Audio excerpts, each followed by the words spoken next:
Dominant Protector. Credit to the author. 4,381-90. Ang mga pangalan po na nandito ay galing sa mga name generator. Kaya kung meron man pagkakatulad sa mga pangalan ng totoong tao o lugar, ito ay tunay na hindi sinasadya. Ano? Ano ang dapat nating gawin? Halos umitim ang mata ni Honest at nawala ng malay. Ang kanyang mukha ay nakamamatay na mapatla, walang bahid ng dugo. Huwag kang mag-alala. Bagamat hindi natin maparusahan si Botong sa pagkakataong ito, tiyak na hindi siya maaaring maging branch manager. Hindi rin siya maaaring magpatuloy na manatili sa Black Art branch, kaya hindi siya isang malaking banta sa iyo. Naaliw si Terence. Talaga? Nagmamadaling tanong ni Honest. Totoo. Sinabi na ni Melvin na ang pinakamasamang kinalabasan sa pagkakataong ito ay ibabalik si Botong sa punong tanggapan sa Nakajima at maging isang ordinaryong deacon ng Kamara ng Komersyo. Gayunpaman, kailangan niyang personal na maglakbay sa punong tanggapan sa Nakajima sa susunod at magsusumikap na parusahan ng mahigpit si Botong. Kung tungkol sa oras na magtatagumpay siya o hindi, malalaman ni Terence kung magtatagumpay siya. Tumango. Recall Nakajima to be a deacon of the Chamber of Commerce. Saka lamang nagpakawala ng mahabang buntong hininga ang tapat na si Chai. He said with lingering fear, "That's fine. Otherwise, if he continues to stay here as the branch manager, hindi talaga ako mabubuhay." Hehe, hindi mo na kailangang mag-alala masyado tungkol dito. Not to mention that Botong has been recalled back to Nakagama, even if he was stay here, hindi niya magagawang hawakan ng isang buhok sa iyong ulo. Tutal andito tayo. Hindi pa banggitin ang personal na pupunta si Melvin sa punong tanggapan sa Nakagama. Ang huling kinalabasan ay ngayon lang alam. Kung ano ang sinabi ko ay ano ang sinabi ko. Ngumiti si Terence habang tinatapik ang balikat ni Chai. Ay nako. Buti na lang. Natakot si Honest na iwanan lang siya nina Terence at Melvin sa tabi at walang pakialam sa bagay na ito, ngunit pagkatapos marinig ito, sa wakas ay kumain siya ng isang tableta ng katiyakan at maaaring maging mas kalmado. Relax lang, hindi ordinaryong karakter si Melvin na madaling lokohin. Gaano man kalakas ang suporta ni Botong sa headquarters, ang bagay na ito ay tiyak na hindi pababayaan. Ngumiti si Terence. Hindi ito malinaw na sinabi ni Melvin sa sulat, ngunit mahulaan ni Terence kung ano ang iniisip niya. Ang pagbisita ni Melvin sa punong tanggapan ng Nakajima sa pagkakataong ito, para sabihing tahasan, ay upang makipagkasundo sa mga nakatataas ng punong tanggapan. Haharapin pa niya si Botong, o gagawa ng konsesyon ang mga nakatataas na iyon sa ibang aspeto. Maaaring hindi ito ganap na kasiya siya, ngunit dapat gawin ang isa sa dalawa. Agad na sumagot si Terence kay Melvin. Dalawang pangungusap lang ang nasa sulat. Una, wala siyang problema sa kanyang panig at lahat ay nasa Melvin.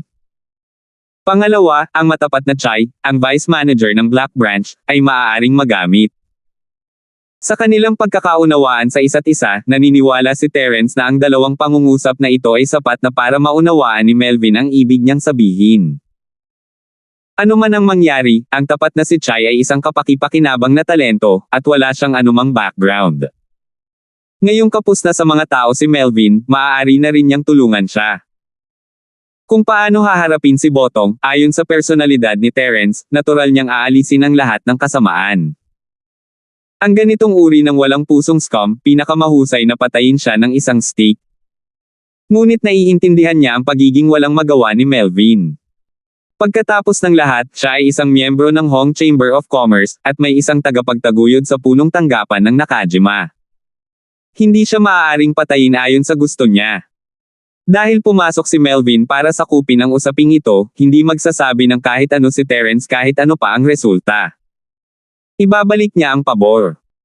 Si Melvin ay nagtiwala sa kanya ng walang pag-aalinlangan, at si Terence ay natural na nagtiwala sa kanya ng 100% din.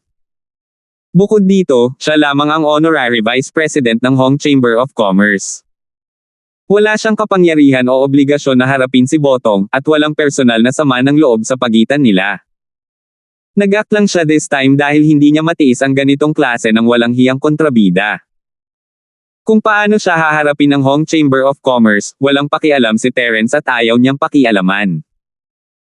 Matapos sabihin sa tapat na China ipadala ang liham, ginugol ni Terence ang susunod na 2 araw sa pakikipag-chat sa Melissa at Minerva, pati na rin sa pagkuha ng mga tao na mangalap ng impormasyon. Ilang araw na ang nakalipas mula nang mapili ang Morningstar Academy sa Crescent area, at malapit na itong matapos. Wala na siyang masyadong oras sa 2 babae. Plano ni Terence na samahan sila hanggang sa umalis ang 2 babae pagkatapos ng lahat, libu-libong milya ang layo nila sa isa't isa sa hinaharap, at hindi niya alam kung gaano katagal bago niya ito muling makikita. Gayunpaman, may nangyari. Butler Song mula sa Kaizen Bodyguard Agency ay dumating. Young Hero Ford, pwede ba kitang imbitahan sa Kaizen Bodyguard Agency? Lahat ng tao sa agency ay nananabik na makita ka. May oras ka ba? Naikuyom ni Stuart Song ang kanyang mga kamay at nakangiting sinabi. Butler Song, I'm a nominal bodyguard of the Kaizen Bodyguard Agency. I can just get someone to send a message over. Why would I trouble you to invite me personally? Hindi maiwasan ni Terence na magulat. Sa lakas, ang kantang ito ng housekeeper ay ang pangalawang in command ng ahensya ng bodyguard. Sa mga tuntunin ng katayuan, hindi siya mas mababa kay Wenhan, ang young master. Para sa gayong tao na personal siyang anyayahan, ito ay isa ng seryosong bagay. Young Hero Ford, masyado kang mabait. Sa katayuan mo at sa sobrang kabaitan na ipinakita mo sa bodyguard agency, dapat man lang ay imbitahan ka ng young master. It's already impolite of you to let this old man come. Nakangiting humihingi ng paumanhin ang kanta ng kasambahay. Gayunpaman, ang pinuno ng mga escort ay bumalik ngayon, kaya ang young master ay hindi maaaring umalis sa sandaling ito. Kaya't ang matandang ito ay maaari lamang mag-imbite sa iyo sa ngalan niya. Patawarin mo ako sa aking kabastusan. Masyado kang mabait, Butler Song. Hindi ko talaga matiis ang mga sinabi mo. Kung ganoon, let's go over now. Agad namang sumagot si Terence. Dahil nakabalik na ang pinuno ng mga escort, inimbitahan niya si Terence na makipagkita sa kanya sa oras na ito. Sina Melissa at Minerva ay kasama ng kanilang mga masters sa sandaling ito, at walang anumang bagay na mahalaga sa Hong Chamber of Commerce. Malaya si Terence, kaya hindi masamang ideya na pumunta sa ahensya ng bodyguard ng Kaizen at makipagkita sa pinuno ng mga escort. Ang galing, please. Tuwang-tuwa ang kanta ni Butler. Mabilis siyang nagpadala ng isang tao pabalik sa ahensya ng bodyguard upang iulat ang balita habang sinamahan niya si Terence pabalik. Sinadya pa niyang itago ang kanyang katawan sa likod ni Terence bilang tanda ng paggalang. Si Terence ay ang tagapagbigay ng ahensya ng bodyguard ng Kaizen, ang honorary vice president ng Hong Chamber of Commerce, at nagkaroon ng malapit na relasyon sa disipulo ng makajos na Madre ni Stone. Malaking bagay ang taong katulad niya kahit saan man siya magpunta. Hindi man lang siya makukuha ng mga normal na tao na sumama sa kanila, ngunit ang mabilis na pagtugon ni Terence ay nagparamdam sa kanya ng karangalan kahit bilang mayordomo ng ahensya ng bodyguard ng Kaizen. Matapos dumaan sa ilang kalye at eskinita, dumating silang dalawa sa Kaizen Escort Agency. Sa oras na ito, ang ahensya ay pinalamutian ng mga parol at may kulay na mga ilaw. May 3 hanggang 3 patong ng mga tao sa karamihan. Ang mukha ng lahat ay puno ng kagalakan, at ito ay isang pambihirang maligaya na tagpo. Hindi maiwasan ni Terence na magulat sa eksenang ito. Hindi ba't ang ulo lang ng mga escort ang bumalik? Hindi siya isang tagalabas, kailangan bang maging napakahusay? Gayunpaman, sa mga mukha ng mga bodyguard sa ahensya, makikita na mula sa kaibuturan ng kanilang mga puso ang saya. Hindi ito isang pilit na ngiti. Makikita na ang pinuno ng mga bodyguard na ito, na hindi pa nila nakikilala, ay tiyak na hindi isang simpleng tao. Ito ang talagang gusto ng mga tao. Kahit papaano sa puntong ito, malayo pa rin si Wenhan sa kanyang ama. 4,382. Mangyaring maghintay ng sandali, Batang Bayani Ford. Let's go, sabi ni Butler Song at mabilis na pumasok sa bodyguard agency. Ilang sandali pa, lumabas ang isang malaking grupo ng mga tao. Ang pinuno ay isang matipunong lalaki na may malakas at dominanteng aura. Masasabing siya ay kahanga-hanga ng hindi nagagalit, na hindi namamalayang nakakaramdam ng takot. Ang mga taong kasama ng matipunong lalaking ito ay ang Young Master, si Wenhan, at ang housekeeper, Kanta. Walang alinlangan, ang matipunong lalaking ito ay ang pinuno ng ahensya ng bodyguard ng Kaizen, ang ama ni Wenhan, ang pinuno ng mga bodyguard, si Ming Yuan. Ha, Young Hero Ford, matagal ko nang narinig ang pangalan mo. Sayang lang at naging busy ako sa trabaho. Kung hindi, matagal na akong lumipad pabalik para magpasalamat sa iyo ng personal. Ako, si Ming Yuan Quail, salamat sa ngalan ng buong ahensya ng bodyguard, sa iyong dakilang kabaitan. Hinding-hindi kita makakalimutan. Kinuyam ni Ming Yuan ang kanyang mga kamao at tumawa ng buong puso. Hindi maiwasan ni Terence na purihin siya sa kanyang puso. Ang lalaking ito ay maaaring magmukhang magaspang at bastos, ngunit siya ay may likas na pagmamalaki sa kanyang mga aksyon. Kaya niyang isara ang distansya sa pagitan ng mga estranghero sa isang iglap. Hindi nagkataon lang na ang ahensya ng bodyguard ng Kaizen ay naging isa sa nangungunang 5 ahensya ng bodyguard sa South Continent sa ilalim ng kanyang pamumuno. May dahilan ito. Greetings, Chief Escort Quail. You're exaggerating. Matagal na kitang narinig, Chief Escort. Ngayon, nakuha ko na rin sa wakas ang gusto ko, nakangiting sagot ni Terence at binati si Wenhan, Kuya Ming Yuan, ilang araw na kitang hindi nakikita. Kumusta ka na? Kamusta ka na? Nakabalik na si tatay ngayon, kaya nagyaya ako kay Kuya Ford para sa isang pagtitipon. Sana ay hindi ko naantala ang iyong opisyal na gawain. Humingi ng tawad si Wenhan. Idle person lang ako. Wala akong magawa. Tsaka, nakabalik na si Chief Escort Chi. Bilang nominal bodyguard ng bodyguard agency, kahit hindi ako inimbitahan ni Kuya Ming Yuan, pupunta pa rin ako at makisaya. Nakangiting umiling si Terence. Haha, ang batang bayani na si Ford ay isang prangka na tao, ayon sa gusto ko. Kung hindi dahil sa magkabilang henerasyon kayo ni Wenhan, naging swear brothers na sana ako sa inyo. Nagbiro si Ming Yuan sa gilid, at tumawa ang mga tao kasama niya. Masaya at mapayapang eksena iyon. Hindi alam ni Terence kung tatawa o iiyak. Ang ama ni Wenhan ay isang kahangahangang tao. Siya ay tila magaspang ngunit hindi nagpaparamdam sa mga tao na wala sa lugar. Wala siyang anumang mga paghihigpit kapag nakikipag-ugnayan sa kanya. Sa halip, nakahinga siya ng maluwag at masaya. Ito ay bihira. Nga pala, inimbitahan ko si Young Master Ford dito ngayon dahil may importante akong announcement sa lahat ng nasa bodyguard agency. Biglang sinabi ni Ming Yuan sa madla sa malinaw na boses. Agad na tumahimik ang lahat at hinintay siyang magpatuloy. Pagkatapos ay nagpatuloy siya, bilang pinuno ng ahensya ng bodyguard ng Kaizen, ipinapahayag ko na simula ngayon, ang batang bayani na si Ford ay magpakailanman ang magiging honorary chief ng Kaizen Bodyguard Agency. Sa sandaling sabihin ang mga salitang ito, ang buong lugar ay nagkagulo. Sa buong ahensya ng bodyguard ng Kaizen, maliban sa pinuno ng mga escort, si Ming Yuan, kakaunti lamang ang iba pang mga escort na maaaring kunin ang posisyon ng isang escort head. Ang sino mang pinuno ng escort ay talagang angkor ng upper echelons ng ahensya. Ang kanilang katayuan at pagtrato ay malayo sa kung ano ang maihahambing ng isang ordinaryong escort. Ang regalo ni Ming Yuan kay Terence, sa kabilang banda, ay may salitang, karangalan, sa harap nito. Kung ikukumpara sa aktual na kapangyarihan ng isang escort leader, ito ay higit pa sa isang status halo sa isang malaking lawak. Ganun pa man, naiinggit pa rin ang lahat. Hindi lamang ito nangangahulugan ng mataas na posisyon sa loob ng ahensya, ngunit nangangahulugan din ito na kung kailangan ito ni Terence, maaari niyang pakilusan ang kapangyarihan ng ahensya ng bodyguard ng Kaizen anumang oras. Ito ay isang malaking kapangyarihan. Paano ko matatanggap ito? Nagulat din si Terence, hindi ito katulad ng mga honorary professorship sa Common World.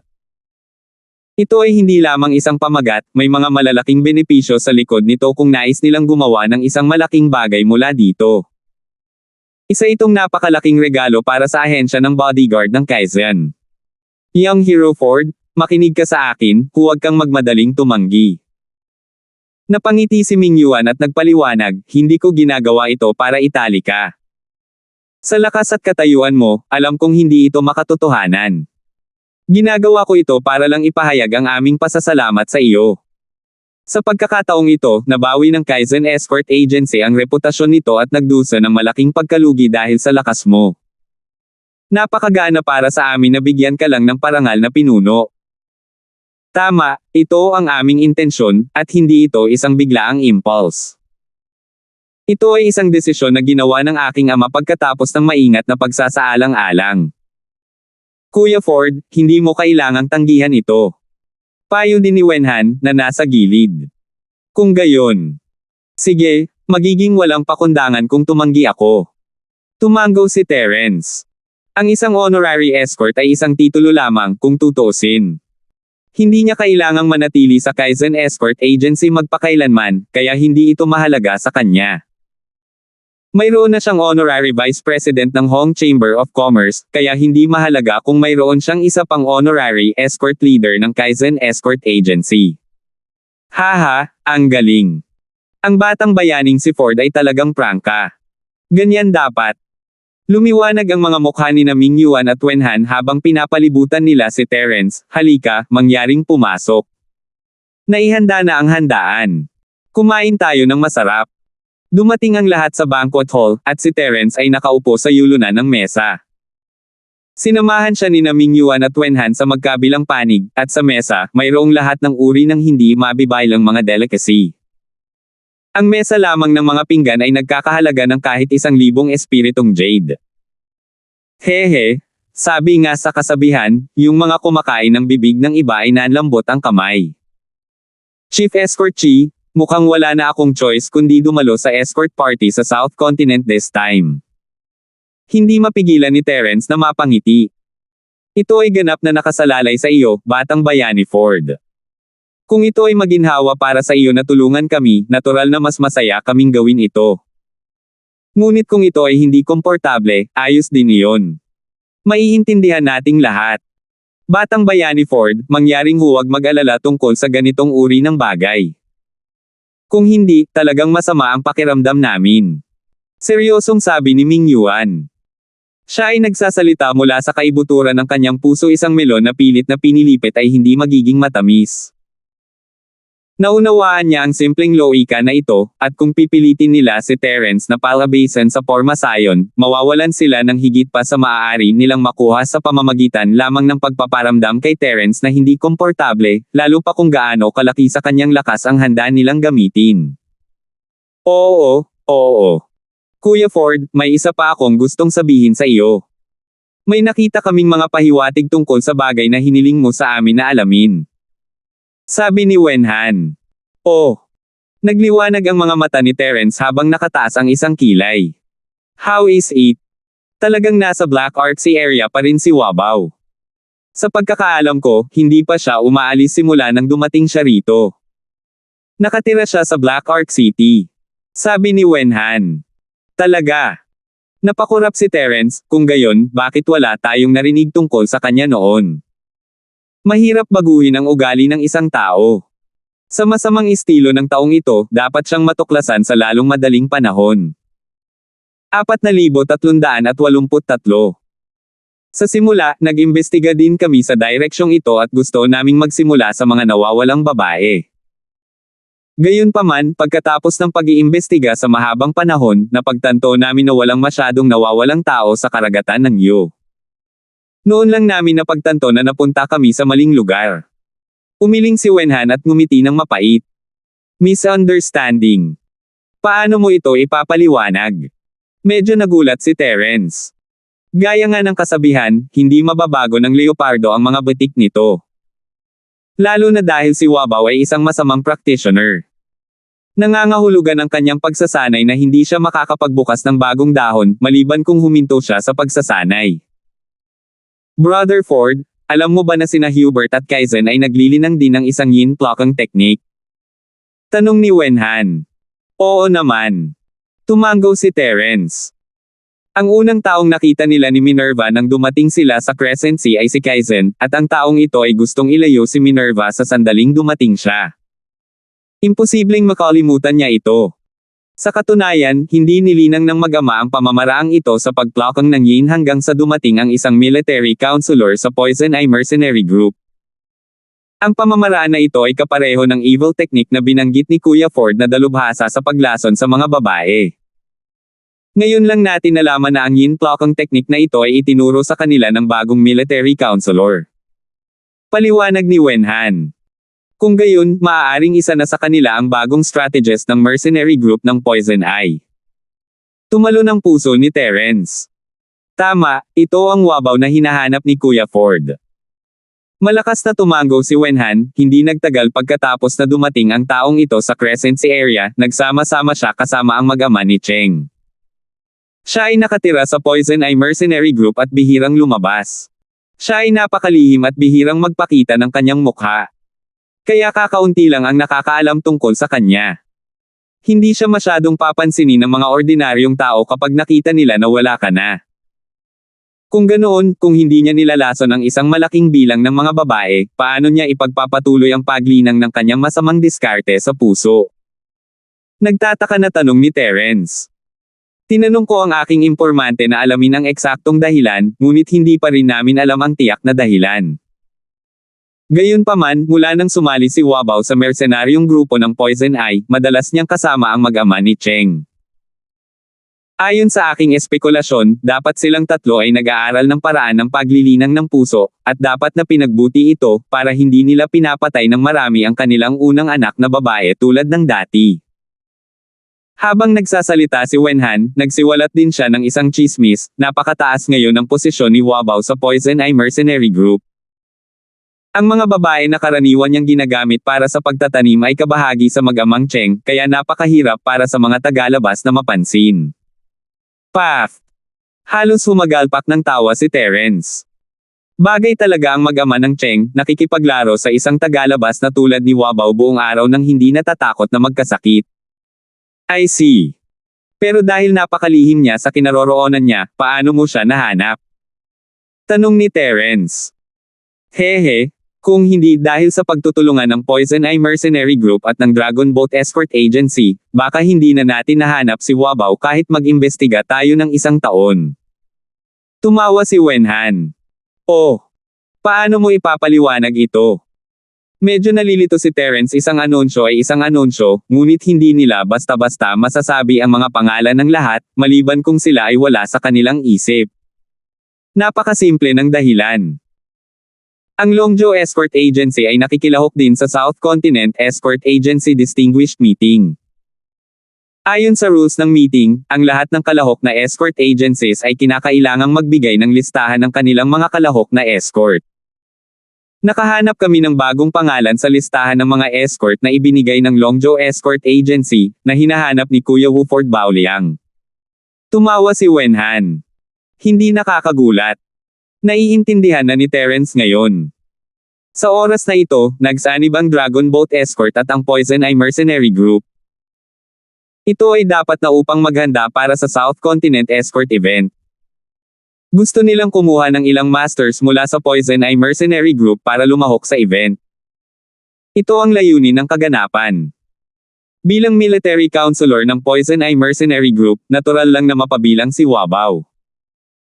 Mabuti ito kung mananatili si Wabaw sa grupo, kahit na alam ni Terence ang tungkol sa kanya, wala siyang magagawa.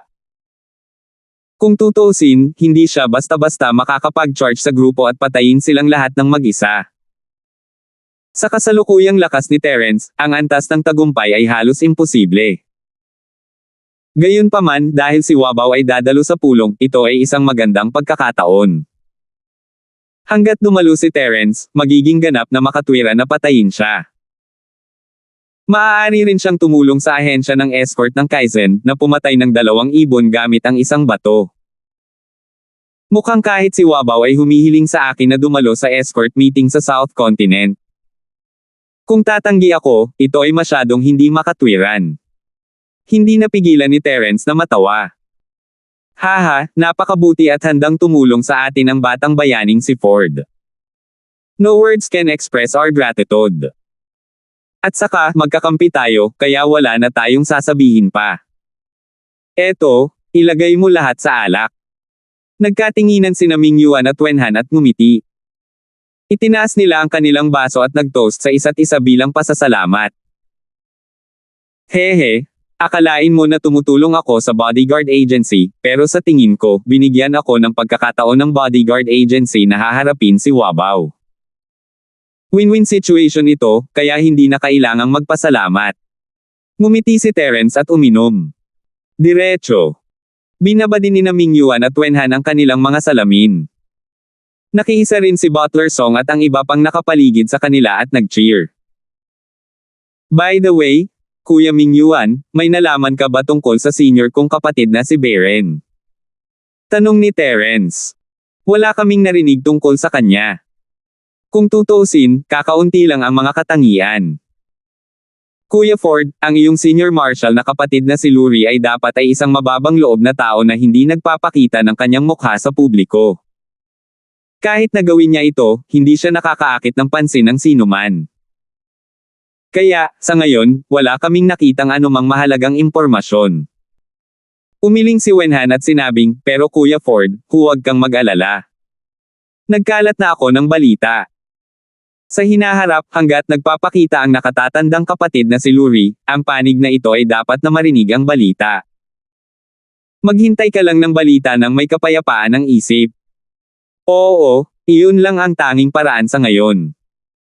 Medyo nag-aalala si Terence kay Beren, ngunit walang saysay na madaliin ang mga bagay tulad ng paghahanap ng isang tao. Naging masaya ang piging para sa host at sa mga bisita.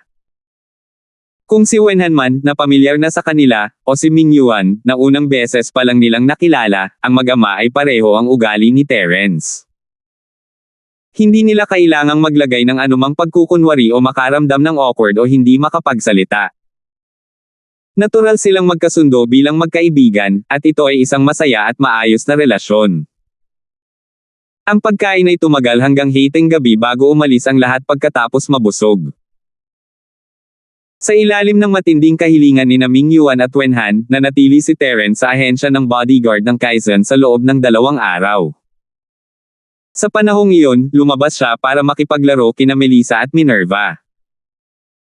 Malapit nang matapos ang selection ceremony ng Morning Star Academy, at ito ay isang pagtitipon bago sila maghiwalay.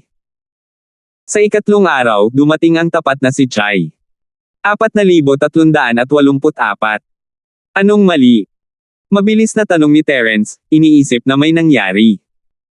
Nagpadala ng liham si Vice President Hong kasama ang panukala mula sa punong tanggapan. Mangyaring tingnan. Hindi maitago ni Honest ang pagkabalisa sa kanyang mukha habang iniaabot niya ang 2 selyadong sulat kay Terence. Ang 2 liham na ito ay hindi lamang nagtukoy sa kapalaran ni Botong, kundi pati na rin sa tapat na kapalaran ni Chai. No wonder sobrang kinakabahan siya. Talaga. Sobrang bilis. Medyo nagulat si Terence. Hindi niya ito masyadong inisip noon, ngunit sa pagkakataong ito, lubos niyang naramdaman ang kahusayan ng Hong Chamber of Commerce sa lugar ng Crescent Sea. Hindi nakakagulat na sila ang pangalawang ranggo na nangungunang Chamber of Commerce sa Sky-class Island. Ang mga ordinaryong puwersa ay hindi maihahambing sa kanilang kahusayan. Sabi ni Terence habang kinukuha niya ang 2 sulat mula sa matapat na Chai.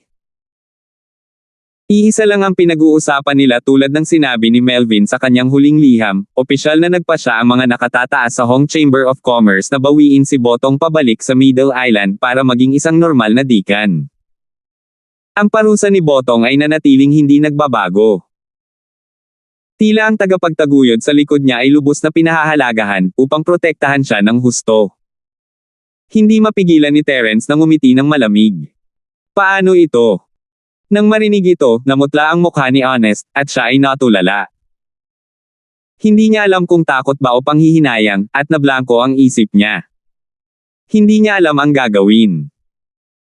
Nang bumalik si Botong sa punong tanggapan sa Nakajima, bagamat isa lamang siyang ordinaryong deacon ng Chamber of Commerce sa pangalan, at mas mahina kaysa sa kanya, ang deputy manager ng branch, sa katayuan at kapangyarihan, mayroon pa rin siyang nasa likod.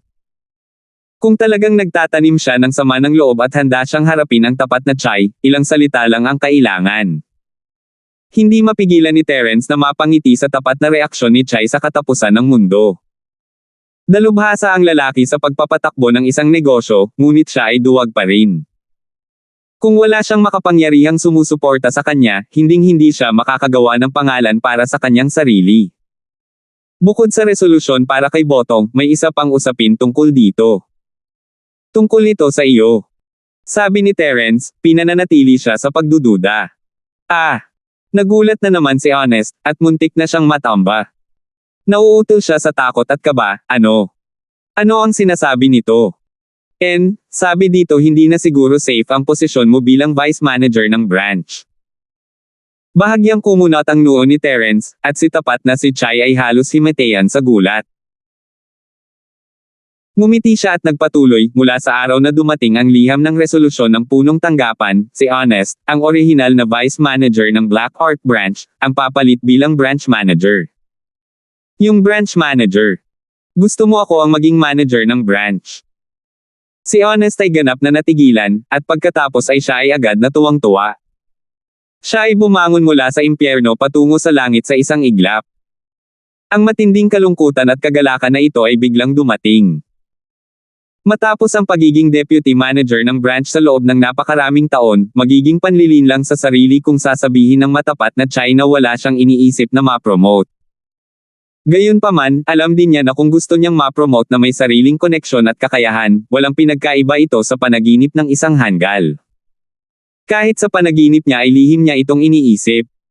Sa pagkakataong ito, napilitan siyang humakbang at tumstigo laban kay Botong, at hindi niya nagawang patayin ang kabilang partido sa isang suntok.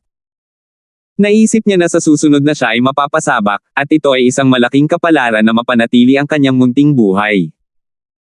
Sinong mag-aakala na ang posisyon ng branch manager ay direktang babagsak mula sa langit? Ito ay hindi lamang isang pie na nahulog mula sa langit, ito ay isang gold mountain na bumabagsak mula sa langit. Hindi masama. Sa iyong kakayahan, ikaw ay higit pa sa sapat upang maging isang branch manager. Sa hinaharap, huwag mong pababayaan si Melvin.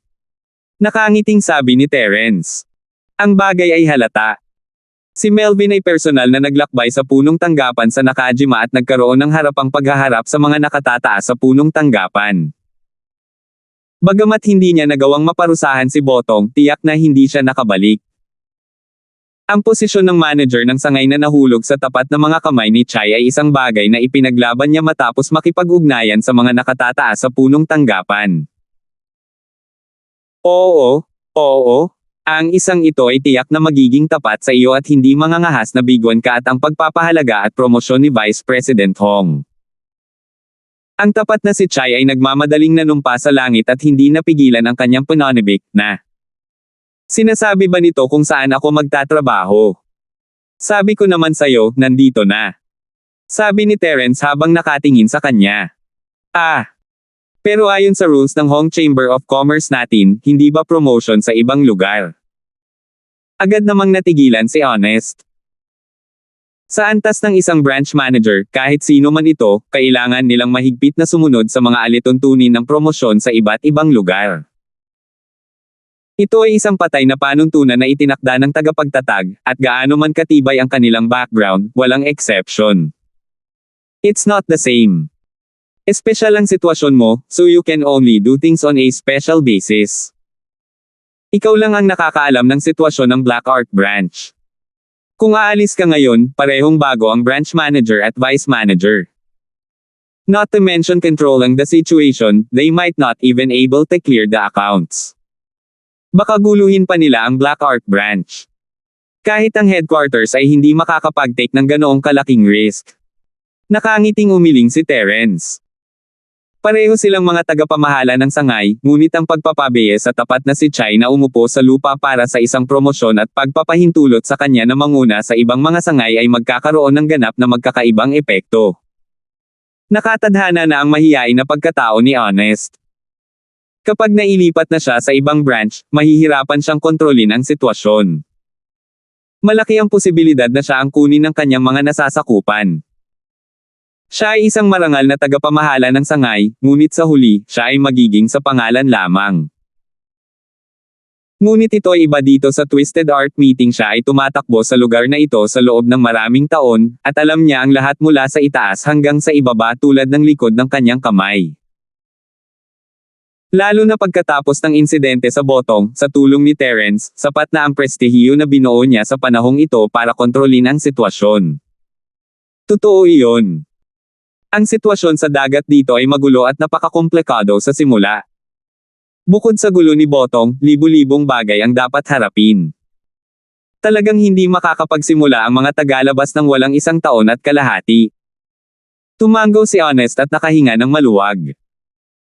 Ang pagiging na-promote sa isang branch manager on the spot ay ang pinakamagandang resulta para sa kanya. Kung hindi, kung kailangan talaga siyang ilipat sa labas, talagang mag-aalala siya na hindi siya makatulog. Sige, maaari mong ibalik ang desisyong ito mula sa headquarters para makita ng lahat. Sa hinaharap, kung ano man ang mangyari sa Black Art Branch ay nasa iyong mga kamay ang lahat. May mga gagawin pa ako sa bodyguard agency, kaya hindi muna ako pupunta dito. Sabi ni Terence. Oo, pangako hindi ka mabibigo. Matapos matanggap ang panukala mula sa punong tanggapan, ang matapat na si Chai ay agad na umalis na may mataas na espiritu. Hindi na kailangang sabihin, pagkatapos maging manager ng sangay, malinaw na nagsimulang magbago ang ugali ng taong ito. At least, hindi na siya mukhang mahiyain gaya ng dati. Hindi man halata, medyo may aura na siya. Tumingin si Terence sa likod ni Chai at bahagyang tumango. Inaasahan niya na ang taong ito ay maaaring mag-ayos ng mga bagay sa kanyang sarili. Kahit papaano, kailangan niyang hawakan ng mahigpit ang sanga sa kanyang mga kamay.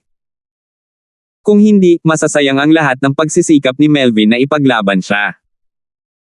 Si Terence ay nanatili sa Kaizen Bodyguard Agency dahil ang Southern Continent Bodyguard Agency event ay magsisimula na. 4,385. Dahil nangako siya kina Ming Yuan at Wen Han, natural na hindi babalik si Terence sa kanyang salita. Kahit na samantalahin ang pagkakataong ito para harapin si Wabao, kailangan niyang tumulong.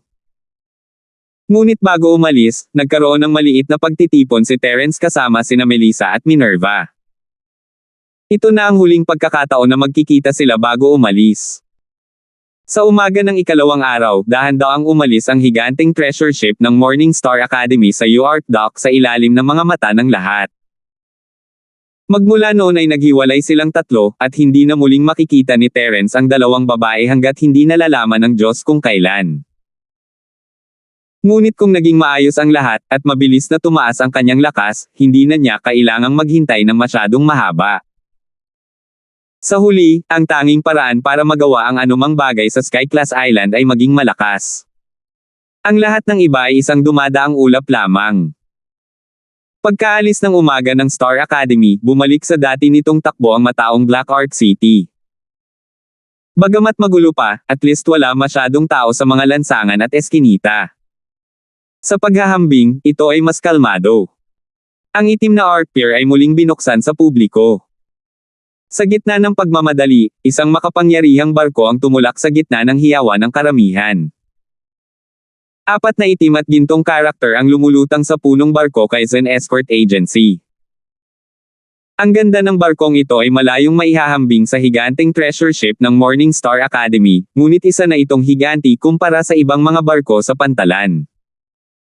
Ito ay hindi isang treasure ship sa mahigpit na kahulugan, ngunit mayroon na itong unang pagganap ng isang treasure ship.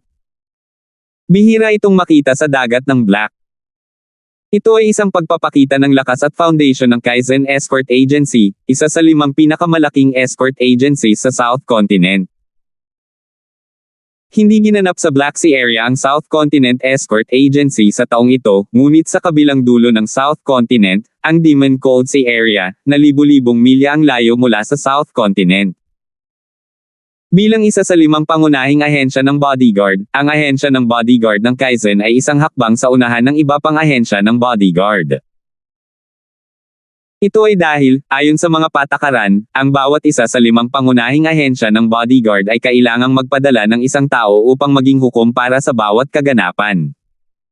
Sa turn, isang pangkat ng hukom ay bubuo. Ito ang pribilehiyong dumating na may katayuan sa pugilistic na mundo. Gayunpaman, kahit na maaari silang magpadala ng isang hukom, imposibleng manloko sa harap ng lahat. Kung tutuusin, mayroon pa ring mga tao mula sa iba pang 4 na ahensya ng bodyguard na nagtitimpi. Walang sino man sa kanila ang makakontrol sa kapulungan ayon sa gusto nila. Ang pagkakaroon ng mga hukom ay maaari lamang matiyak na hindi sila magdaranas ng mga pagkalugi. Para sa natitira, sila ay may iwan lamang na may karangalan at hindi maraming malaking benepisyo. Aabutin ng hindi bababa sa 5 araw upang maglakbay mula sa bahagi ng dagat Black patungo sa lugar ng dagat Moleng, gaano man sila kabila sa dagat. Gayunpaman, ang bandila ng Kaizen Escort Agency ay nakasabit doon, at isang grupo ng mga eksperto ang lumabas ng buong puwersa, kaya maayos ang paglalakbay. Kahit na ang pinaka-ignorant na mga pirates ay kailangang umatras sa oras na ito, kung hindi, sila talaga ang makakabangga sa nguso. Hindi sila nag-uusap sa daan, at dumating si Terence at ang bodyguard ng Kaizen sa rehiyon ng Moleng Sea. Pumasok sila sa isang high-class inn sa lungsod, at inayos ang kanta ng steward para manatili sila. Ang iba ay walang magawa sa ngayon, ngunit si Ming Yuan, ang pinuno ng escort, ay pumasok kaagad sa trabaho pagkababa niya sa barko. Sa ibabaw, ito ay upang hayaan ang bawat isa sa 5 pangunahing ahensya ng bodyguard na magpadala ng isang hukom, at sinuman ay maaaring pumunta. Ngunit sa katunayan, ang pangkat ng hukom ay talagang ang summit ng 5 pangunahing mga ahensya ng bodyguard. Ito ay isang hindi nakasulat na tuntunin sa mga nakaraang taon. Ang mga ordinaryong tao ay wala man lang karapatang magsalita nang pumunta sila, at ang kani-kanilang head of bodyguards lang ang personal na makakapunta. Kailangang maging abala si Ming Yuan, ngunit si Wenhan ang young master, kaya wala siyang magawa. Butler Song ang gumawa ng arrangement para sa mga tao sa bodyguard agency, kaya hinintay na lang niyang magsimula ang event. Katulad nito, walang magawa si Terence, kaya't nagtama ang dalawa at lumabas para maglakad. Sa panahong ito, ang mid-stage na gininto ang core ni Terence ay ganap na pinagsama-sama. Kung tutuusin, mas madaling makapasok sa Golden Core stage kaysa sa ibang tao, hindi pa banggitin na sa talento ni Terence, paano ito masusukat ng common sense. Gayunpaman, ang bawat tagumpay ay nangangailangan ng pagkakataon. Si Terence ay nasa kalagitnaan pa lamang ng Golden Core realm, at kailangan pa niya ng ilang oras upang makapasok sa susunod na antas. Kaya, maaari rin siyang lumabas kasama si Wenhan upang magpahinga at maglibot sa lungsod. Habang naglalakad sa pangunahing kalye ng lungsod, napagtanto ni Terence na ito ay mas maayos kaysa sa isa sa North Island. Sa mga dagat na bahagi ng South Continent na napuntahan ni Terence, ang kaguluhan sa lungsod ay mas magulo kaysa sa Jendoan City. Tanging ang lungsod sa malademonyong malamig na lungsod ang tila maayos, walang pinagkaiba sa North Island. Hindi niya alam kung ganito, o kung may nagsisikap na mapanatili ang kaayusan dahil sa escort event ng South Continent, ngunit wala siyang nakitang away sa kahabaan ng kalye. Kung ito ay nasa Black Ark City, malamang 4 o 5, o higit pa ang nakita niya. Ang daming tao dyan. Kuya Ford, punta tayo at tingnan natin. Biglang itinuro ni Wenhan ang isang merchant association. Kung ikukumpara sa iba pang mga mangangalakal sa kalye, ang kasikatan ng asosasyon ng mangangalakal na ito ay halatang nasa tuktok nito. Ang mga tao ay gumagalaw pataas at pababa, at ang katanyagan ng kanilang negosyo ay napakaganda. Central Chamber of Commerce. Tiningnan ni Terence ang karatula at natigilan. Ang gitnang Chamber of Commerce ay nagbigay sa mga tao ng pakiramdam na ito ay bumangon sa loob lamang ng isang gabi. Napakabilis na maging ang 5 elemento ng Chamber of Commerce, Hong Chamber of Commerce, at ang iba pang matandang nangungunang Chambers of Commerce sa Tianjia Island ay nasa ilalim ng malaking epekto at banta. Hindi niya akalain na meron pala sa Demon Cold Sea area. Oo, marami akong narinig tungkol dito kamakailan, ngunit hindi ko pa ito nakita.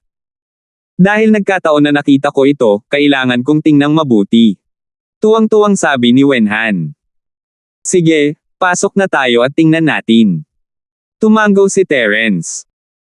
Interesado din siya sa gitnang Chamber of Commerce na ito, lalo na sa mga natatanging produkto ng karaniwang mundo. Kung malalaman niya ang sikreto, maaaring malaya siyang makapaglakbay sa pagitan ng Sky Class Island at ng karaniwang mundo. Isa itong malaking tukso. Sinundan ng dalawa ang mga tao habang naglalakad sila. Paminsan-minsan ay naririnig nila ang mga papuri ng mga tao. Na-curious si Wenhan tungkol sa mga kalakal na nakadisplay, ngunit medyo nadismaya si Terence. Ito ay kapareho ng paraan ng sentral na kamara ng komersyo sa paggawa ng pangalan para sa kanilang sarili. Ang mga bagay na nakadisplay dito ay lahat ng karaniwang bagay mula sa karaniwang mundo, mula sa mga teknolohikal na produkto hanggang sa mga praktikal na tool, kahit na pagkain na kakaiba sa karaniwang mundo. Pakiramdam ni Terence ay bumalik siya sa karaniwang mundo. Ito ay tulad ng isang department store. Siyempre, sa secular na mundo, maaari lamang itong ituring na isang napaka-ordinaryong department store. Malayo ito sa pagiging maihahambing sa mga malalaking supermarket na iyon. Ngunit kahit na ganoon, medyo nabigla pa rin si Terence sa kabila ng kanyang pagkabigo. Ito ay Sky Class Island, pagkatapos ng lahat, at ang mga ganitong uri ng mga department store ay karaniwan sa karaniwang mundo. Ang pagdadala sa lahat ng mga item na ito sa Sky Class Island, gayunpaman, ay nangahulugan ng marami. 4,386. Si Wenhan, tulad ng iba, ay labis na interesado sa bawat isa sa mga bagong bagay na ito na pinalaki mula sa secular na mundo. Umikot-ikot siya sa lakas ng loob. Si Terence, sa kabilang banda, ay walang magawa sa kanyang mukha habang sumusunod siya sa likuran. Nasa isang Sky Class Island ang isang mid or score stage practitioner, ngunit naglalakad siya sa isang pangkaraniwang department store sa mundo kasama ang isang tao na kakalasing ito kapag iniisip lang iyon.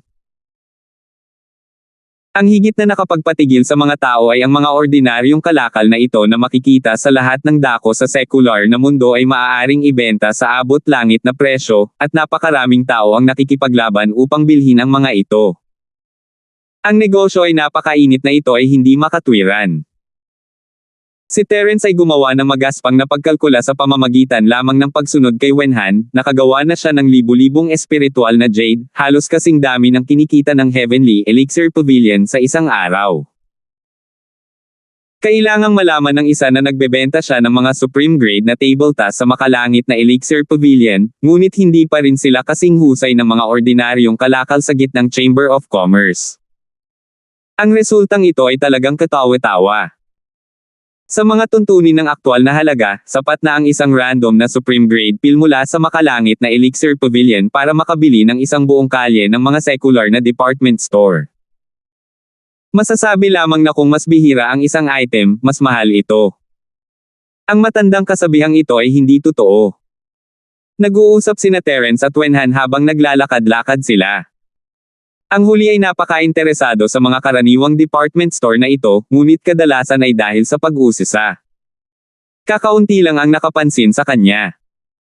Bilang young master ng Kaizen Bodyguard Agency, si Wenhan ay sinanay na maging isang elite mula pa noong siya ay bata pa.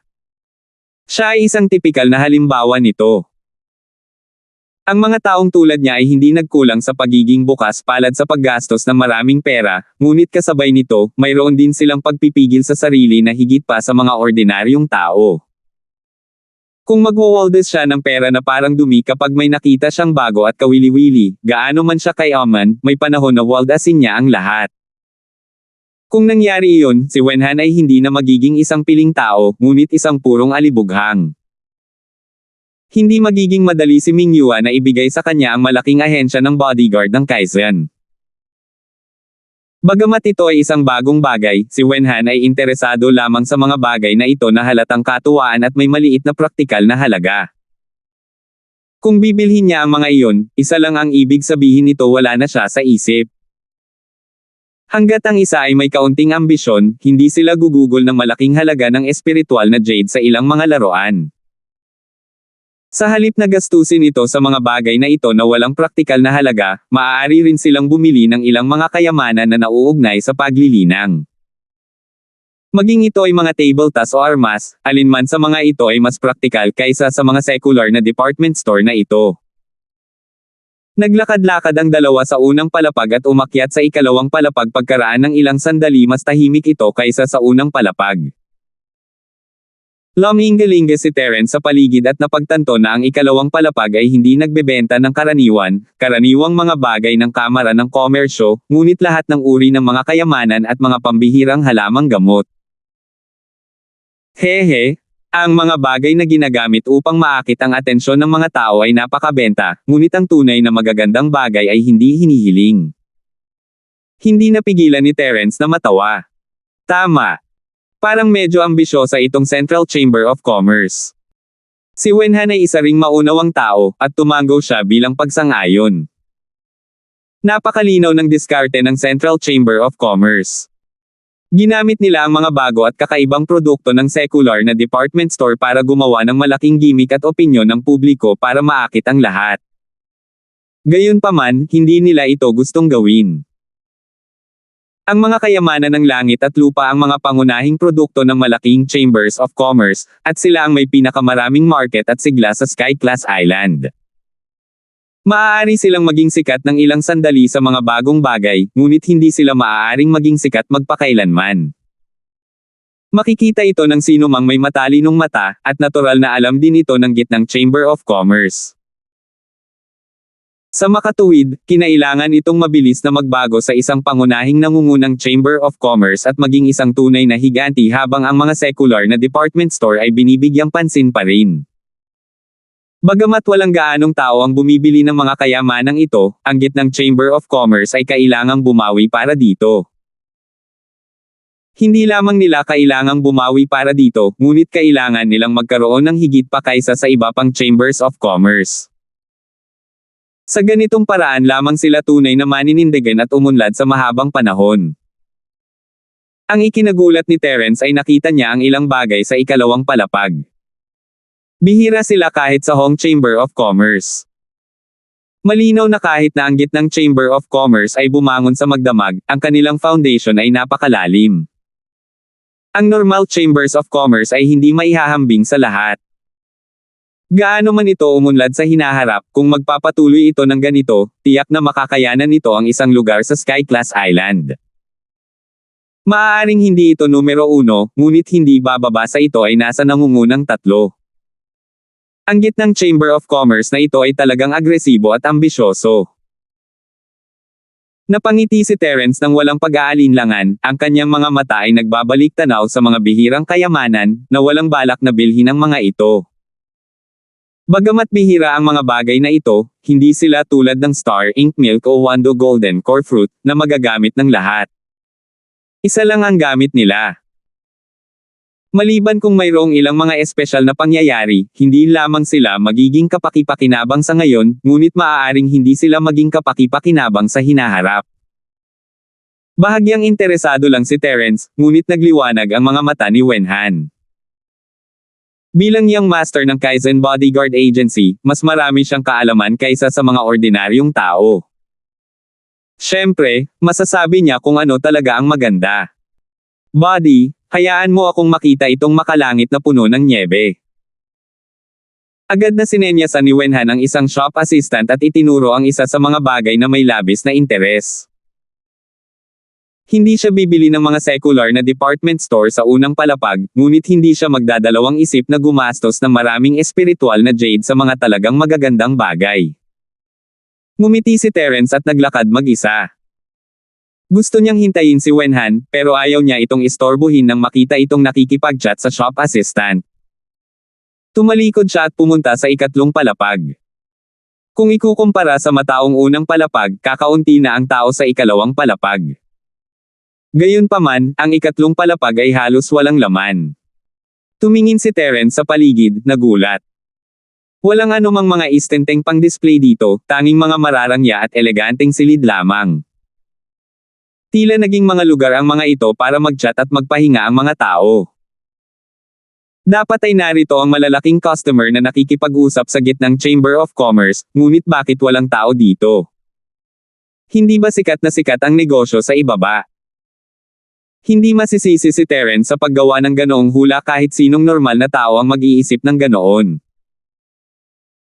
Kung tutuusin, lahat ng ginawa ng Chamber of Commerce ay makipagkalakalan sa mga tao, ngunit ang hindi inaasahan ni Terence ay ang gitnang Chamber of Commerce na ito ay iba sa iba pang malalaking Chambers of Commerce na nakita niya. Ang ikalawang palapag ay desyerto, ngunit hindi bababa sa may ilang mga bisita. Gayunpaman, walang ni isang bisita sa ikatlong palapag. Isa lang ang dahilan, hindi bukas sa publiko ang lugar na ito. Ito ay bukas lamang sa mga hindi imbitado. Kadalasan, ang mga hagdan ay palaging binabantayan. Alam ng mga taong madalas pumupunta sa gitnang Chamber of Commerce ang panuntunang ito, kaya hindi sila pupunta dito o pumunta sa ikatlong palapag ng walang pahintulot. Gayunpaman, nitong mga nakaraang araw, dahil dito nagaganapin ang escort agency meeting sa South Continent, nakaakit ito ng malaking bilang ng mga tagalabas, na naging dahilan upang maging mas maunlad ang negosyo ng Central Chamber of Commerce, na masigla na. 4,387. Tulad ng nakita ni Terence, ang unang palapag ay may napakaraming customer, at ang ilang manggagawa ay karaniwang hindi makayanan ang lahat. Wala silang ibang pagpipilian kundi ilipat ang lahat ng manggagawa doon, na naiwan na lamang ng isang manggagawang magbabantay sa ikalawang palapag. At ang tanging natitirang manggagawa ay tinawag ni Wenhan para sa pagtatanong, na nagbigay daan kay Terence na umakyat sa ikatlong palapag ng walang anumang problema. Medyo nagulat si Terence nang makitang walang tao sa paligid, ngunit ayaw na niyang manatili pa. Pababa na sana siya nang may narinig siyang nag-uusap sa isang kwarto sa di kalayuan. Nagulat si Terence. Ginamit niya ang kanyang espiritu upang i-scan ang ikatlong palapag, ngunit wala siyang naramdamang sinuman. Kahit na hindi siya tumingin mabuti, ito ay isang magaspang na pag-scan, ngunit ang isang taong maaaring magtago mula sa kanyang espiritu ay tiyak na isang bihirang master. Nag-uusap sila sa isang pribadong silid, at kinailangan nilang itago ang kanilang aura. Sino ang napakahiwaga? Hindi maiwasan ni Terence na ma-curious, ngunit iyon lang ang gusto niyang gawin. Ayaw niyang maputol ang kanilang pag-uusap, ngunit isang boses mula sa silid ang nagpatigil sa kanyang paglalakad. Mataas ang demand nitong mga sari-saring bagay kamakailan. Kailangan kong mag-isip ng paraan para makapagpadala ang punong tanggapan mula sa sekular na mundo. Kung hindi, mapuputol ang supply sa loob ng 2 araw. Tama. Nauubos na ang stock natin kahapon. Kung hindi natin sila maihatid ng mabilisan ng mga bilihin, siguradong mauubusan tayo ng supply. Magulo yan. Oo, mag-iisip ako ng paraan para mahikayat ulit sila. Buti na lang, ay teleport sila sa malapit sa atin, kaya ang branch natin ang unang pipili. Kung hindi, kahit ay teleport sila dito, hindi tayo magkakaroon ng pagkakataon. Baka hindi na tayo makainom ng sopas. Tama, ang headquarters, diskarte ay napakatalino. Nagsimula sila ng isang alon ng katanyagan sa 5 isla ng Sky Class, na ginagawang trend ang mga item na ito sa isla, isang simbolo ng katayuan at pagkakakilanlan, na pinipilit ang lahat na bilhin ang mga ito. Kung hindi sila bibili, masisiraan sila ng mukha at hindi maitaas ang ulo sa harap ng kanilang mga kaibigan. Hehe. Kahit na isama pa natin ang teleportation channel, ang halaga ng bawat item ay magiging ilang dosenang spiritual jades lang ang pinakamarami, ngunit maaari itong ibenta sa mataas na presyo na ilang libo o kahit 10,000. Mayroon bang negosyong mas kumikita kaysa dito sa mundo? Sa mga salita ng secular na mundo, ito ay tinatawag na monopolyo. Sino ang nagtanong sa atin na magkaroon ng mga bagay na ito? Gaano man kataas ang presyo, masunurin lamang nilang maibigay ang espiritual na jade, hahaha. Bumilis ang tibok ng puso ni Terence habang maingat siyang lumalapit. Mula nang lumitaw ang gitnang Chamber of Commerce, na-curious na siya tungkol dito, lalo na kung paano nila dinala ang mga bagay mula sa secular na mundo patungo sa misteryong isla. Mula sa sinabi ng dalawang ito, malamang na sila ay mga panloob na miyembro ng gitnang Chamber of Commerce. Maaari silang makakuha ng ilang mga pahiwatig. Pinigilan ni Terence ang kanyang hininga at tumutok, sinusubukan ang kanyang makakaya upang itago ang kanyang presensya at makihalubilo sa kapaligiran. Ito ang pinakamahalagang aral para sa isang assassin, at si Terence ay palaging master sa larangang ito. Kahit na ang mga masters na isang buong kaharian na mas mataas kaysa sa kanya ay hindi ma-detect siya, lalo pa ang mga nasa parehong antas. Gayunpaman, bago pa makalapit si Terence, biglang tumahimik ang dalawang tao sa silid. Huminto sila sa kalagitnaan ng kanilang mga salita, at si Terence ay nanginginig. Hindi siya pwedeng magtagal dito. Walang oras si Terence para mag-react o mag-isip, mabilis niyang sinuot ang maskara at binago ang mukha, tumalikod para umalis. Sa kasamaang palad, si Terence ay masyadong mabagal, dalawang figure ang lumitaw at naglahong parang multo na hamarang sa kanyang paglabas. Nagulat si Terence sa ang antas na ba ang dalawang master na ito. Naging maingat na siya, at napakadali pa rin nilang nahuli. Ang dalawang lalaki sa kanyang harapan, ang isa ay nakamaskara ng itim, ang isa naman ay mukhang masama, ay may isang bagay na pareho-pareho silang may malalim na aura na hindi matukoy ng gininto ang daliri ni Terence. Nangangahulugan ito na silang dalawa ay hindi bababa sa nascent Soul Masters. Ngunit nakita na niya ang kanyang patas na bahagi ng nascent Soul Stage Masters maliban sa Terius, ang pressure na ibinigay nila sa kanya ay hindi ganoon kalaki. Ang dalawang ito, gayunpaman, ay ginawa kahit ang chi sa kanyang katawan ay gumalaw. Ito ay isang bagay na hindi pa niya nakita noon. Ang dalawang ito ay hindi dapat ipagwalang bahala. Sino dyan? How dare you trespass the forbidden area? Tegan, ibaba mo siya. Walang dalawang salita ang nag-utos ng lalaking nakasuot ng itim na damit. Ang mukhang masasamang lalaki na nagngangalang Tegan, na nakatayo sa tabi niya, ay may kislap ng pagpatay na layunin sa kanyang mga mata. Agad siyang sumabog. Ang puso ni Terence ay nasa estado ng pagkabigla nang kumilos si Tegan.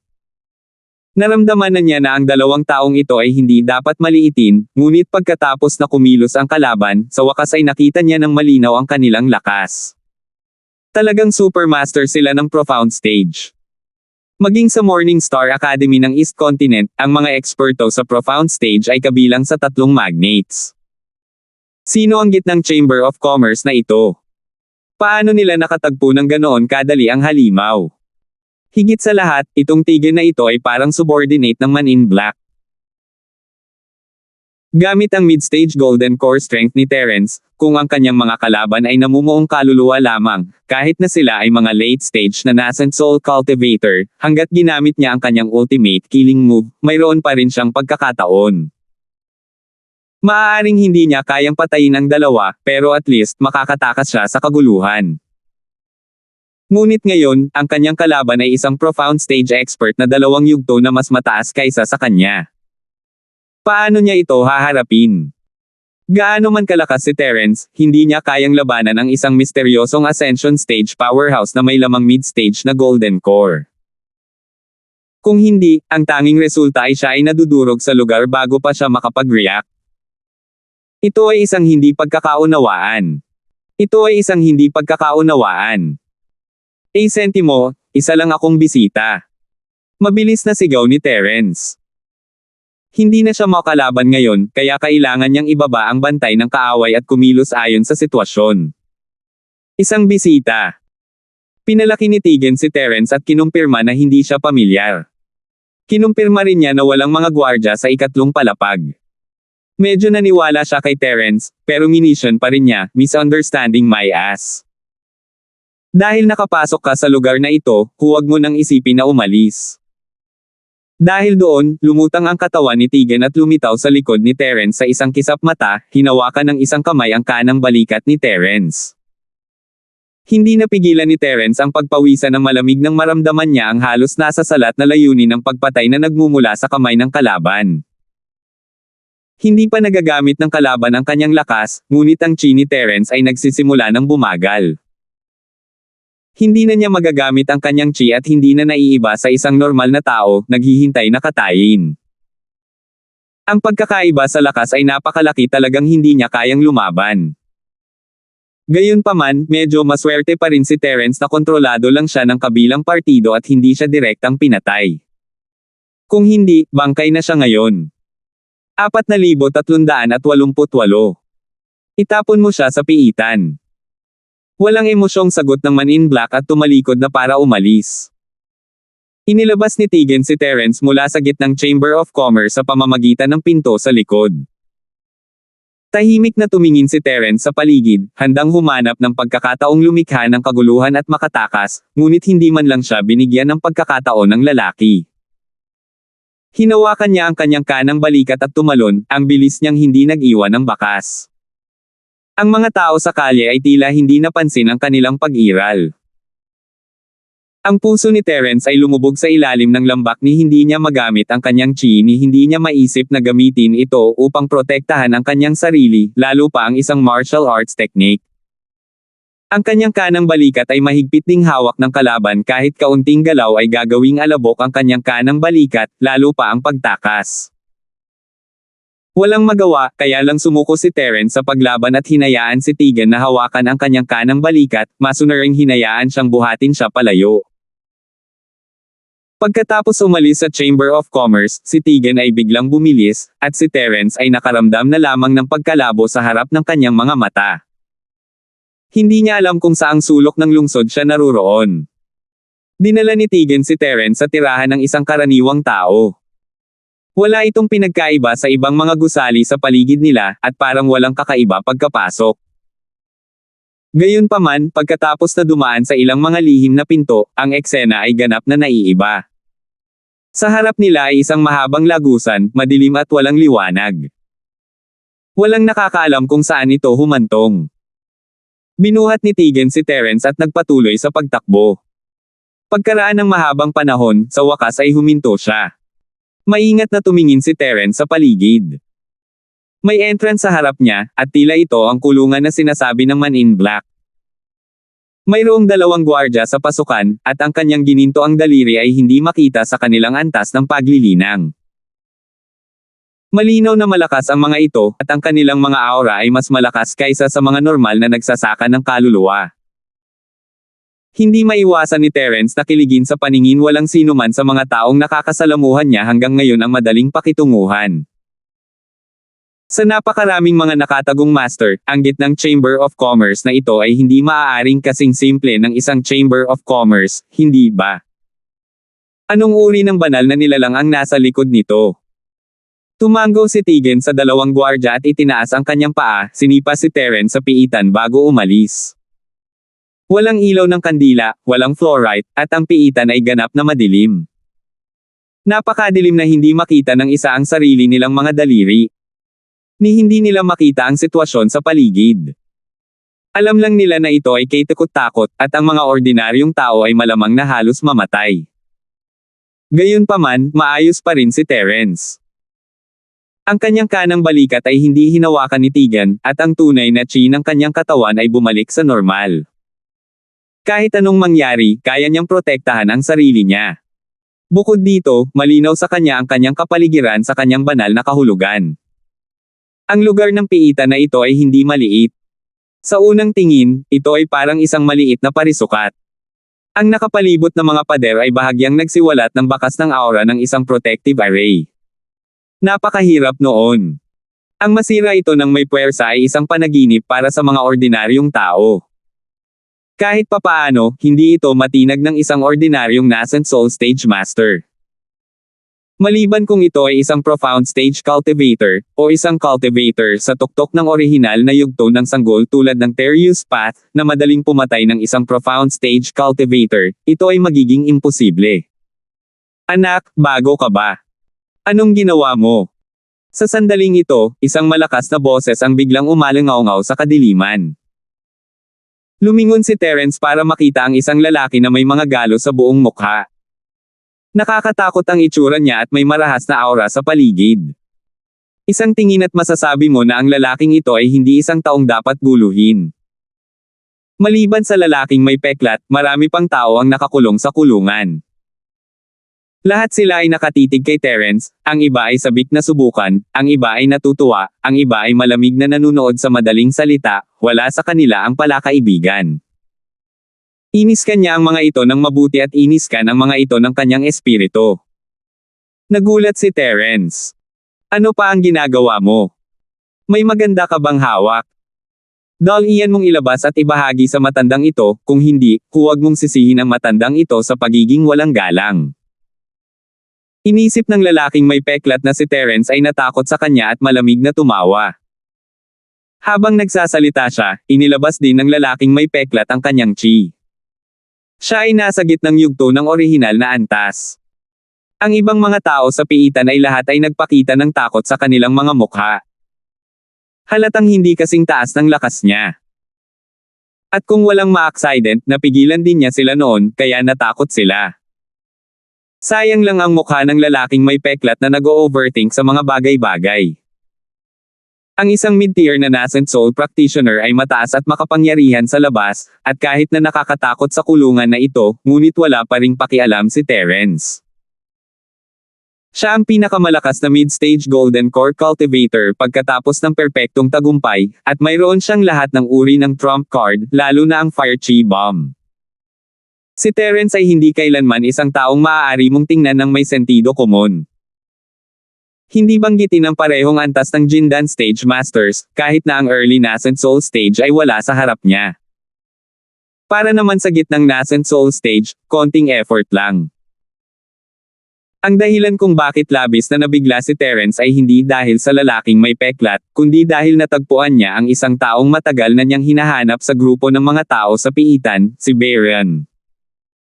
Hindi man lang pinangarap ni Terence na makulong si Baron sa piitan na ito. No wonder walang balita sa kanya, and no wonder kahit sa network ng Kaizen Bodyguard Agency, hindi sila tumugon.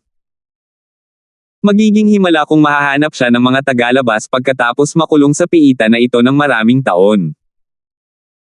Nang mapansin ni Terence si Baron, sinusukat din ni Baron si Terence, ngunit hindi niya nakilala si Terence. Pagkatapos ng lahat, si Terence ay nakasuot ng Chenzi mask, at ang kanyang mukha ay ganap na hindi pamilyar kay Terence. Kung ikukumpara sa iba na natutuwa sa kanyang kasawian, walang mali siya sa mga mata ni Baron. Sa halip, may bahid ng awa sa kanila. Ang bawat bagong dating ay binubuli ng lalaking ito na may peklat, at siya mismo ay walang pagbubukod. Ang lalaki ay isang mid-stage na nascent soul cultivator, habang si Baron ay isa lamang mid-stage na golden core cultivator, may isang buong kaharian ng pagkakaiba sa pagitan nila, at hindi niya kayang labanan ang isang taong may mas mataas na antas ng kasing dali ng magagawa ni Terence.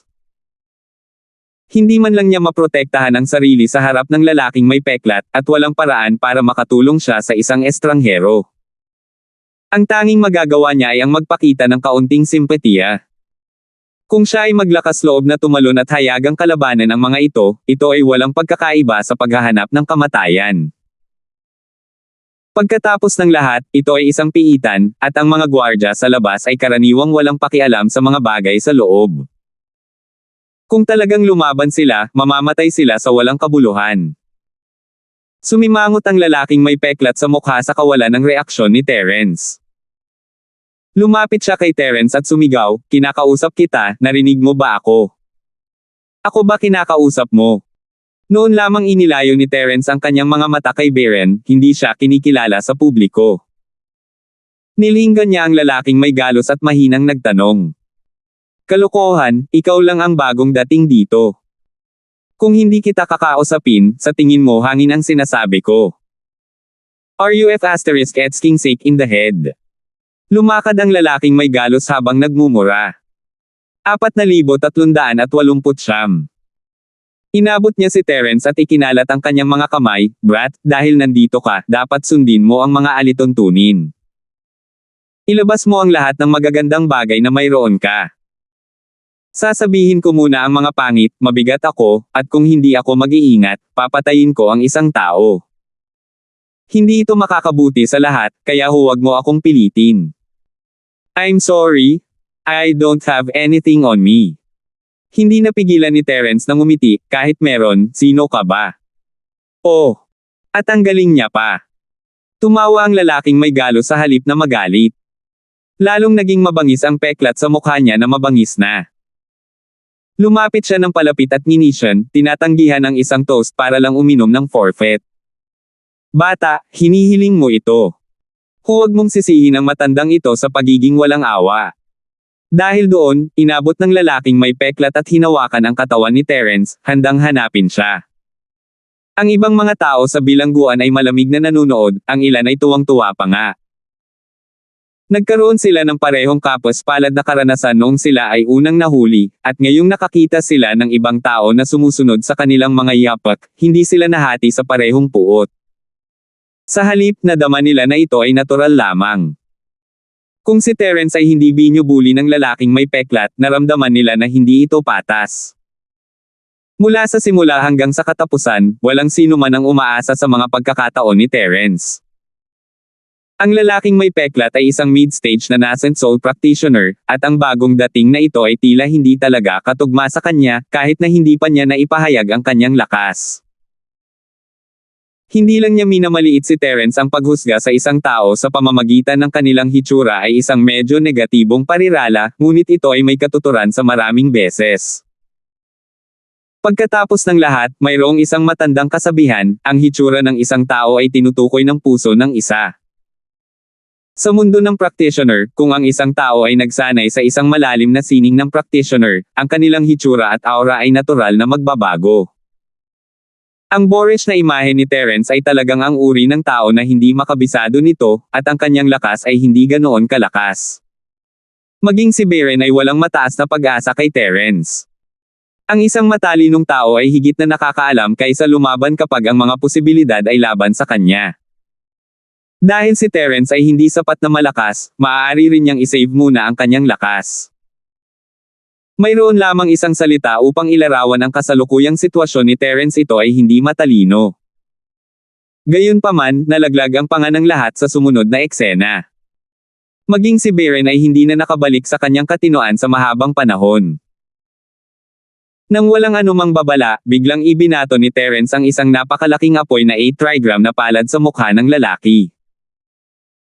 Inaasahan ng lalaki na ang taong ito ay masakit sa puwet at nagbabantay, ngunit napagtanto niya na wala siyang oras upang mag-react.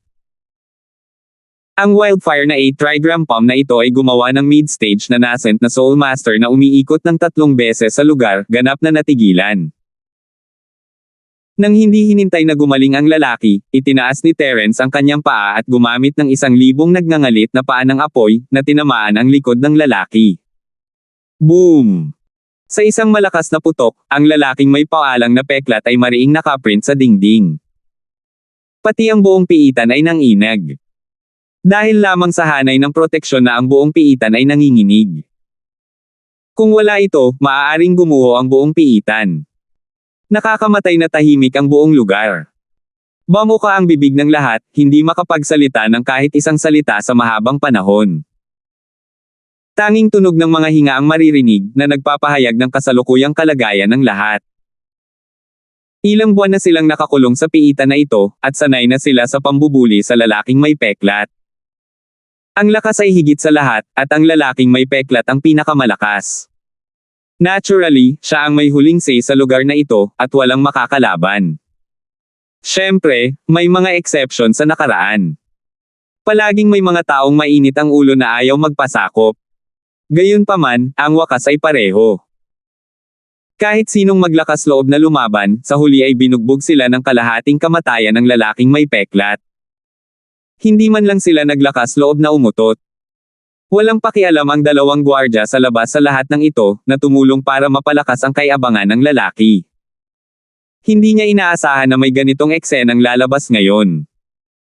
Ang lalaking may paalang na peklat ay sumipa ng bakal na plato at dumudugo sa kanyang sipa. Sa isang iglap, nalipat kay Terence ang takot ng lahat sa lalaking may peklat. Tungkol naman sa mayabang na lalaking may peklat, pagkatapos niyang mailabas ang sarili sa dingding, napahiga siya sa lupa, tumalsik ng dugo. Lahat ay tumingin sa kanya na may parehong ekspresyon, ito ay isang masayang tanawin. Matagal mo nang itinapon ang iyong bigat sa piitan, deserve mo ang araw na ito na may galos sa iyong mukha. May mata talaga ang Diyos. Ikaw. Isa ka ring nascent soul cultivator. Ang lalaking may peklat sa mukha ay nagluwa ng isang subo ng dugo bago gumaling. Itinaas niya ang kanyang ulo at hindi makapaniwalang tumingin kay Terence. Siya ay malinaw na isang magaspang at boorish na tao, paano siya naging isang master? Kailan naging napakababa ng antas ng nascent soul stage masters? Malamig lang na napa-M si Terence, hindi inamin o tinatanggihan. Sa paningin ng ibang tao, walang kwentang tanong ang lalaking may peklat. Siya mismo ay isang master ng middle nascent soul stage, ngunit siya ay halos baldado sa isang galaw. Kung ang walang awa na lalaking ito ay hindi master ng nascent soul stage, maaari ba siyang maging master ng Jiedan stage? Malinaw na ang bagong master na ito ay hindi lamang isang master ng nascent soul stage, ngunit hindi bababa sa master ng middle nascent soul stage. Ito ay ganap na higit pa sa sapat upang harapin siya, isang lalaking may peklat. Ikaw. May sasabihin sana ang lalaking may peklat na mukha para ipagpatuloy ang pagkilos, ngunit sinulyapan lang siya ni Terence at binawi niya ang kanyang leeg. Ang aura na naipon niya sa sobrang hirap ay agad na nawala. Natakot siya hanggang sa mamatay, ngunit gusto pa rin niyang ipakita ang kanyang kapangyarihan. Ito ay isang nakakatawang hitsura. Ano naman sa akin? Bahagyang yumuko ang mga labi ni Terence. Kumbinsido ako. Hindi kita i-provoke, pero huwag kang magdelusyon. Kung sa tingin mo ay makokontrol mo na ako mula ngayon, nagkakamali ka. Ang lalaking may peklat ay napatayo at sinabi sa matigas na tono, ngayon lang ako nahuli.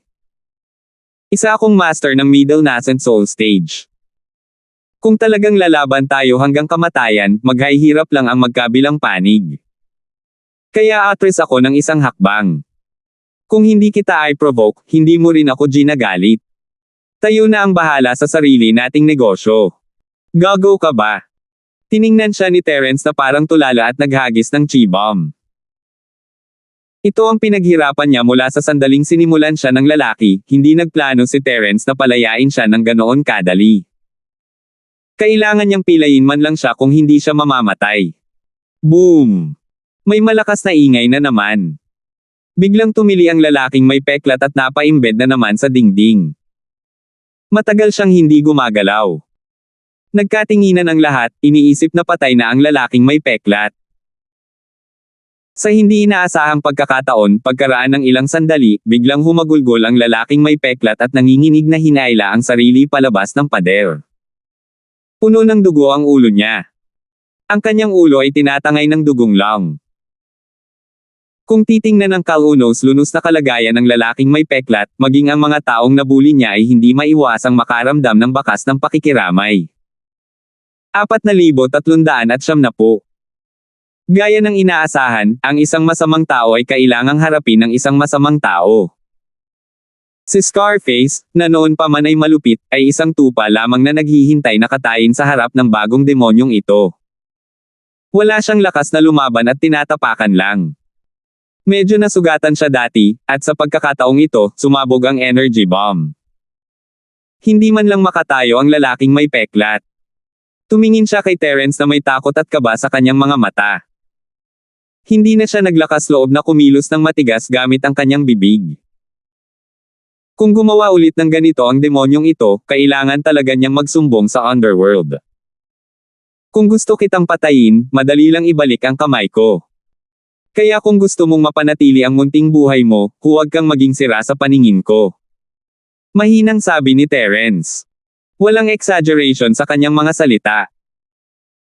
Ang bombang Zinchi ngayon, una, ay nakondensed sa napakaikling panahon, at pangalawa, hindi ito isang mixed pill firebomb. Kung hindi, kahit na ito ay isang middle nascent soul stage master, gaano man kalakas ang sigla ng lalaking may peklat, siya ay masasabog pa rin. Itinuwid ng lalaking may peklat ang kanyang leeg, na parang gusto niya magsalita pabalik, ngunit umatras siya pagkatapos ng tingin ni Terence. Palagi niyang iniisip na isa siyang walang awa na tao. Siya ay sumobra sa labas at ganoon pa rin noong siya ay nasa piitan. Siya ay palaging ang overlord ng bilangguan. Siya ang nang-aapi sa iba, at walang sino man ang nang-ahas na suwayan siya.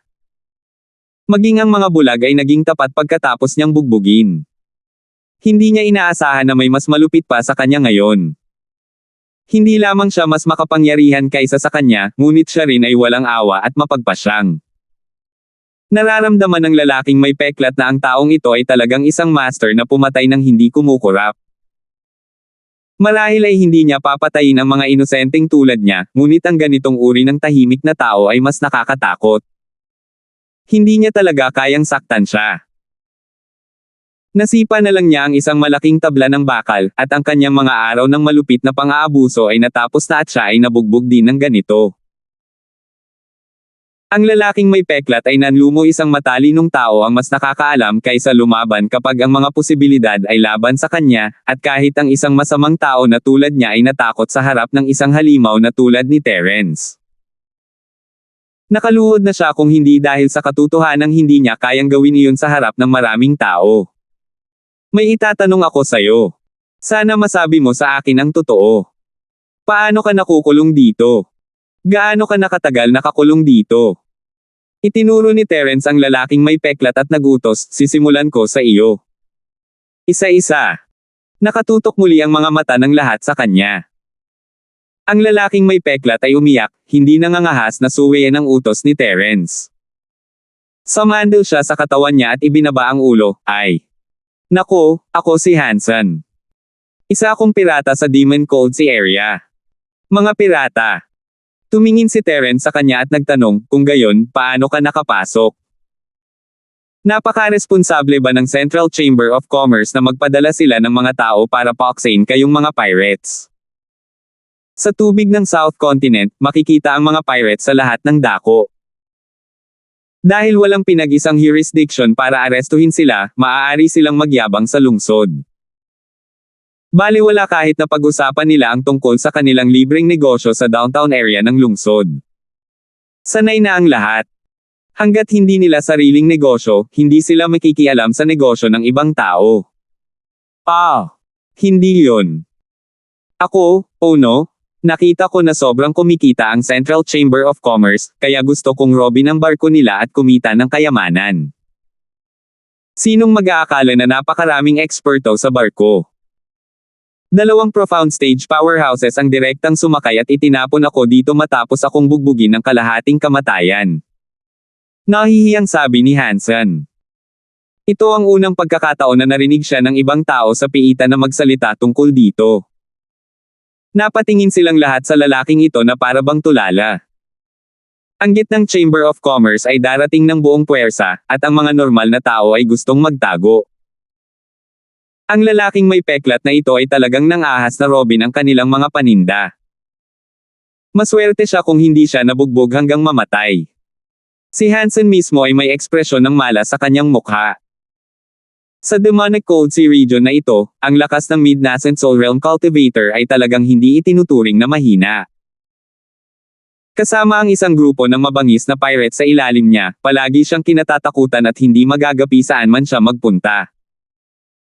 Kahit na ang barko ng kabilang partido ay may sakay ding bagong Soul Stage Master, hindi sila handang makipaglaban hanggang kamatayan kasama siya. Pagkatapos ng lahat, hindi sulit na ipagsapalaran ang kanilang buhay kasama ang isang mabangis na pirata para sa isang maliit na espiritual na jade. Gayunpaman, sinong mag-aakala na magkakaroon ng big shot sa profound stage sa barko ng Central Chamber of Commerce? Kailan pa naging walang kwenta ang mga big shot sa profound stage?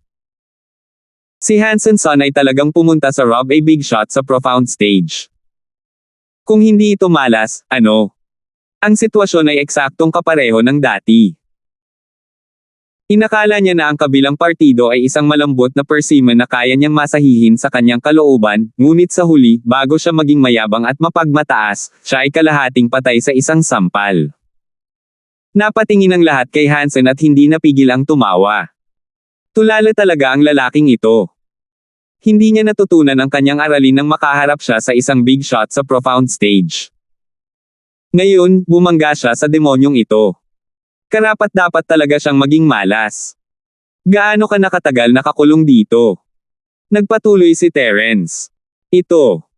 Kumunat ang noo ni Hansen at nag-isip sandali bago siya sumagot ng tapat, mga 10 buwan.